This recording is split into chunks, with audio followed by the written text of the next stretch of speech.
Bonjour, bonsoir, cela dépend de l'heure à laquelle vous regardez cette vidéo. Bienvenue si vous nous découvrez pour une première fois.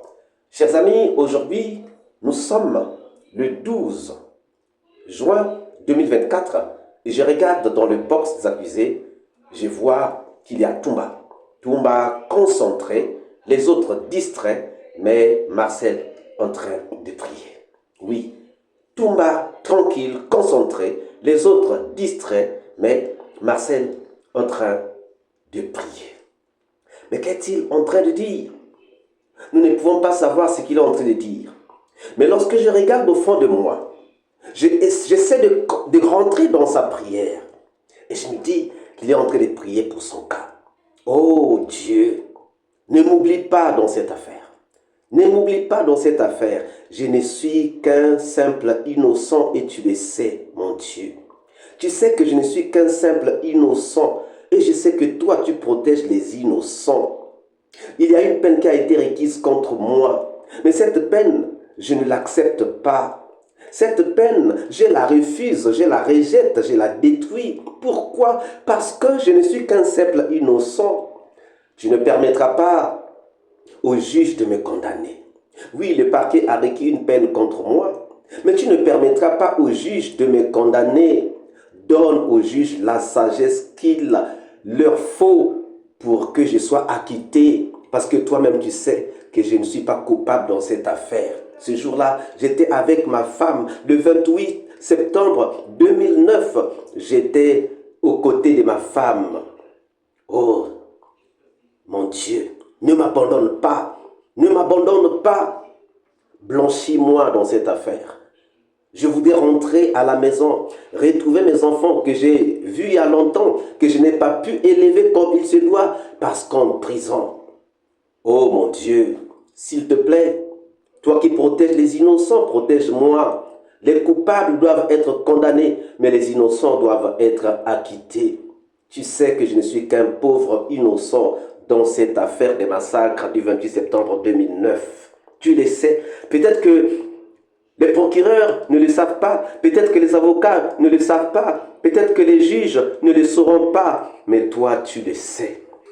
Je voudrais, oh Dieu, que lorsque la sentence sera prononcée, que je sois acquitté, parce que tu le sais et je le mérite, parce que je ne connais rien de cette affaire. J'ai détruit cette condamnation, j'ai détruit cette peine requise contre moi, je la détruis parce que je ne suis pas coupable dans cette affaire, je ne suis qu'un simple innocent dans cette affaire et je n'accepterai pas d'être condamné. Je sais que toi non plus, mon Dieu, tu n'accepteras pas que je sois condamné. Oui, mon Dieu, je suis là. Je suis là, je compte sur toi, c'est toi qui es mon appui, c'est toi qui es mon appui. Tu es le père des orphelins, le mari des veuves, et tu es aussi le défenseur des innocents. Oui, mon Dieu, tu ne permettras pas que je sois condamné. Tu ne le permettras pas parce que tu es juste. Tu es l'ancien des juges. Tu es le juge des juges. Et tu ne permettras pas qu'un juge vienne condamner un innocent et acquitter un coupable. Tu ne le permettras pas. Je t'aime, mon Dieu. Je t'aime, mon Dieu. Je t'aime. Et dans cette affaire, tu le sais. Ça, c'est ce que moi, je peux imaginer. Mais qu'est-ce qu'il est en train de dire réellement? Si Raphaël est en train de... C'est sûr et certain que chacun de vous est aussi en train de regarder. Chacun de vous est sûrement en train de rentrer dans cette prière-là d'un innocent qui s'appelle C.C. Raphaël. Chers amis, ce procès risquera de faire mal si C.C. Raphaël est condamné. Ces images que vous êtes en train de regarder, cette prière de C.C. que nous sommes en train de regarder sans savoir ce qu'il est en train de dire, mais nous pouvons l'imaginer. Nous pouvons imaginer ce que C.C. Raphaël est en train de dire. Nous pouvons chacun imaginer ce que C.C. Raphaël est en train de dire à son Dieu.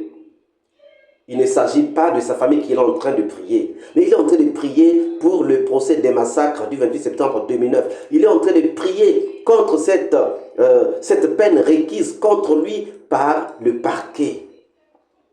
Après tant d'années en prison de façon injuste, après tant d'années en prison alors qu'innocent, chers amis, alors que les vrais coupables ou certains vrais coupables sont encore en train de courir, sont encore en liberté, un innocent comme Cécile Raphaël se retrouve en prison depuis des années.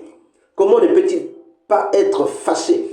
Comment ne peut-il pas parler à son Dieu? Comment ne peut-il pas indexer son Dieu pour dire à son Dieu, pourquoi tu as permis que je sois en prison? Mais Dieu sait faire les choses. Dieu sait faire les choses. Pourquoi Cécile Raphaël est en prison? Peut-être que s'il était libre, il allait être éliminé. Dieu sait faire les choses.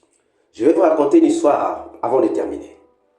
Il y avait un roi qui avait un serviteur. Et à tout moment, le serviteur était fidèle.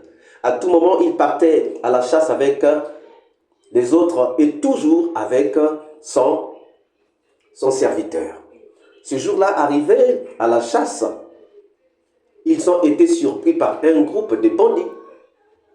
Donc d'abord par une bête qui a attrapé le roi et qui lui a retiré un doigt. Donc qui a arraché de la main du roi un doigt. Et donc le roi est resté avec 4 doigts dans sa main droite. Et lorsqu'ils sont rentrés à la maison, lorsque le roi pleurait, le serviteur a dit au roi, tout ce que Dieu fait est bon. Et cette phrase n'avait pas plu au roi qui a pris le serviteur et l'a mis en prison parce qu'il se disait que son serviteur se moquait de lui. Mais pendant qu'il est en prison, le roi repart à la chasse avec d'autres personnes et là ils sont attaqués par une bande, par une loge qui était en train de faire des sacrifices. Ils ont attrapé, ils ont dit, nous allons donc vous sacrifier, le roi et ceux qui étaient avec lui. Mais pendant qu'ils sont en train de les sacrifier, de les tuer, lorsqu'ils sont arrivés au roi, ils se sont rendus compte que le roi avait seulement 4 doigts dans sa main gauche. Alors ils se sont dit que ça sera un sacrifice impur donné à notre Dieu. Donc celui-là, on ne le sacrifie pas, on le laisse partir. On a laissé le roi partir. Lorsque le roi est arrivé donc, dans son royaume, dans son palais, il a fait venir, il a demandé qu'on puisse lui emmener son serviteur fidèle qu'il avait mis en prison. Il lui a posé la question de savoir, pourquoi tu avais dit que tout ce que Dieu fait est bon? Il lui a répété que ce que je sais, c'est que tout ce que Dieu fait a toujours été bon. Il lui pose la question de savoir, et si tout ce que Dieu fait est bon, pourquoi t'ai-je mis en prison? Est-ce bon que je t'ai mis en prison? Il dit oui, c'est bon. Dieu a voulu que je sois en prison pour que je ne puisse pas être à cette chasse parce que sinon j'allais être sacrifié moi aussi parce que je n'allais pas être considéré comme étant un sacrifice impur. Et là le roi a dit libérez-le. Donc chers amis, tout ce que Dieu fait est bon.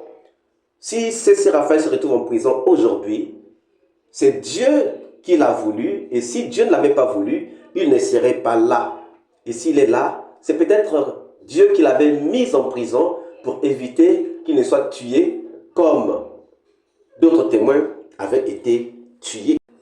Et puis, s'il n'était pas en prison, allait-il devenir pasteur comme il l'est devenu? Allait-il devenir serviteur de Dieu comme il l'est devenu en prison? Dieu fait toujours des bonnes choses au meilleur moment et Dieu, toutes les choses qu'il fait ne sont que des bonnes choses.